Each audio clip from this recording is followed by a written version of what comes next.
Right. Buckle up, buttercups, because Dame Priti Patel has just dropped a financial bombshell that's got number 10 scrambling faster than a spider up a waterspout. We're talking about a deal so expensive it makes HS2 look like pocket change, and Sir Keir Starmer caught red-handed playing hide-and-seek with £35 billion of your hard-earned taxpayer money. Yes, you heard that right, £35 billion. That's not a typo, that's not fake news, that's the cold, hard reality of the Chagos Islands deal that Labour thought they could slip past us like a dodgy expense claim. Now, before we dive headfirst into this political car crash, let me paint you a picture. Remember when your mate told you that night out would only cost a tenner, and you ended up paying for everyone's Ubers, kebabs, and bail money? Well, congratulations, you just experienced the Sir Keir Starmer approach to public spending. The man who promised transparency has been about as clear as mud in a thunderstorm, and Dame Priti's got the receipts to prove it.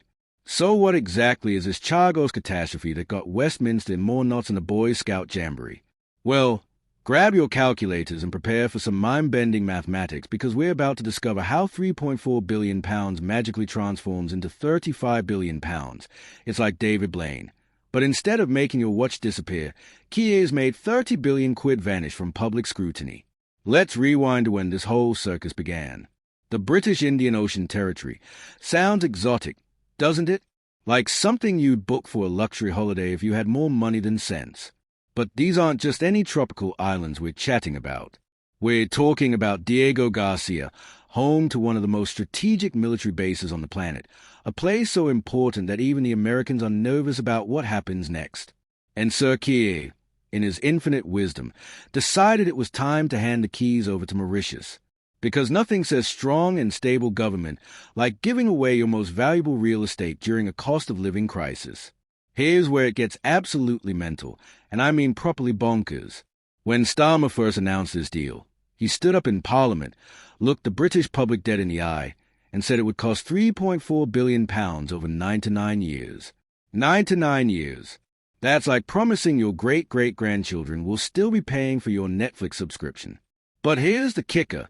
That figure was about as accurate as a weather forecast in Britain. You know what I'm talking about. They promise sunshine, you get biblical floods. Dame Priti Patel, Shadow Foreign Secretary and the woman who's clearly been doing her homework while others were playing political hide-and-seek, has uncovered documents through Freedom of Information requests that paint a very different picture. And by very different, I mean the kind of different that makes your bank account weep and your mortgage broker faint. The real cost? A staggering £34.7 billion, according to the government's own actuaries. You know, the people whose actual job it is to crunch these numbers accurately. But wait, it gets better, always, depending on how you look at it. Because apparently, someone in Whitehall had a brilliant idea. I know. They must have thought, let's just apply some creative accounting and pretend inflation doesn't exist. So they took that £34.7 billion figure and, through what can only be described as financial wizardry that would make Houdini jealous, managed to shrink it down to £3.4 billion. It's like claiming your weekly shopping costs 50 quid by ignoring the fact that a loaf of bread won't cost the same in 2075 as it does today. Dame Priti hasn't minced her words about this mathematical manipulation. She's accused Labour of using an accountancy trick to deceive the public, and frankly, calling it a trick is being generous. It's like saying the Titanic had a small leak, or that Boris Johnson occasionally stretched the truth. This is governmental gaslighting on an industrial scale, and the British public deserve better than being treated like children who can't handle basic mathematics. Let's put this £35 billion into perspective, shall we? Because numbers this big can make your brain go a bit fuzzy. This amount could pay for almost double the entire annual policing budget for England and Wales. Think about that for a moment. We could literally double the number of police officers protecting our streets, or fund the NHS for months, or build 70 brand new hospitals. 70. Instead, we're essentially writing the world's most expensive check to give away strategic territory that took centuries to acquire. But here's where the plot thickens like a good gravy on Sunday roast. The Conservatives warned from day one that this deal stank worse than last week's fish and chips. They predicted cost closer to £30 billion, while Labour insisted they were scaremongering. Turns out the Tories were actually underestimating. It's like that rare moment when your most pessimistic mate turns out to be the optimist in the room. The irony is so thick you could cut it with a knife and serve it at a dinner party. Sir Keir, bless his cotton socks, stood in Parliament and declared that Conservative estimates of 9 to 18 billion pounds were absolutely wide of the mark. Well, he wasn't wrong. They were wide of the mark because they were too bloody low. It's like complaining that someone's overestimating how much your kitchen renovation will cost, only to discover you need to rebuild the entire house. The audacity is breathtaking. Really, the government's response to this revelation has been about as convincing as a chocolate teapot. They are claiming it's all standard calculation and that there's no cover-up. Standard calculation? The only thing standard about this is a standard British political response of deny, deflect, and hope everyone forgets by next week. They are saying the average annual cost is £101 million, which sounds reasonable until you realize that's like saying a Ferrari only costs 20 grand if you spread the payments over 2 centuries. Foreign Office sources are scrambling to justify this mathematical gymnastics, claiming they use standard calculations for long-term government spending. But here's the thing about standards. They are meant to be transparent, not designed to hide the true cause of policy decisions from the people footing the bill. It's like your energy company explaining that your monthly bill is actually quite reasonable when spread over the next millennium. The timing of this revelation couldn't be more perfect, could it? Just as MPs are returning from their summer holidays, ready to tackle the serious business of governing, Dame Priti drops this bombshell. It's like showing up to your first day back at work to find out your colleague has been using the company credit card to fund their yacht collection.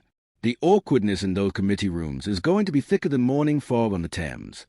What makes this whole situation even more surreal is the strategic importance of what we're giving up.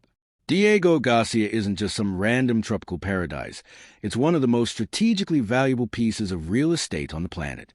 The Americans use it as a crucial military base, and we're essentially handing over the keys while agreeing to pay rent for the privilege. It's like selling your house to your neighbor and then paying them to let you use a garden shed. The logic is so backwards it makes your head spin. The deal means we'll cede sovereignty of the islands by the end of this year. That's right, in just a few months, and then lease back the Diego Garcia base for the next 9 to 9 years. It's governmental masochism on a scale that would make medieval monks blush. We're literally paying billions to make ourselves tenants in our own territory. If this was a business deal, you'd call it commercial suicide. Since it's government, we'll just call it Tuesday. Dame Priti is demanding a correction and apology from the Prime Minister when Parliament reconvenes, and frankly, she deserves both. But knowing Westminster, we're more likely to get a masterclass in deflection and blame-shifting that would make a politician spin doctor weep with joy. The art of not answering questions has been perfected to such a degree that it should probably be an Olympic sport by now. The Americans, Canadians, Australians, and NATO apparently support this deal, which the government is using as justification. But here's a thought. Of course they support it. If someone offered to pay you £35 billion to take over their strategic assets while continuing to let them use the facilities, you'd probably think Christmas had come early too. It's like your mate supporting your decision to buy everyone drinks all night. They're not exactly going to complain, are they? This whole saga perfectly encapsulates everything wrong with modern British politics. We have a government that campaigned on transparency and competence, yet here we are discovering they've been playing fast and loose with figures that would make an accountant's calculator weep. The British public voted for change, and boy are they getting it, just not the kind they were promised. The most frustrating part about this entire debacle is a casual disregard for public intelligence. Politicians seem to think we're all walking around with a mathematical comprehension of a particularly slow goldfish. Newsflash, we can actually count beyond 10 without taking our shoes off. When you tell us something costs £3.4 billion and it turns out to be £35 billion, we notice. We're not stupid, we're just disappointed. What this reveals about Labour's approach to major policy decisions is genuinely concerning. If they are willing to play fast and loose with figures as significant, what else are they not telling us? It's like discovering your partner has been hiding their shopping receipts. Suddenly, every financial conversation becomes suspect. Trust, once broken in politics, is harder to repair than a dropped iPhone screen. The Conservative opposition, for all their faults, called this one right from the beginning. They warned it was a surrender. They predicted massive costs, and they've been vindicated in spectacular fashion.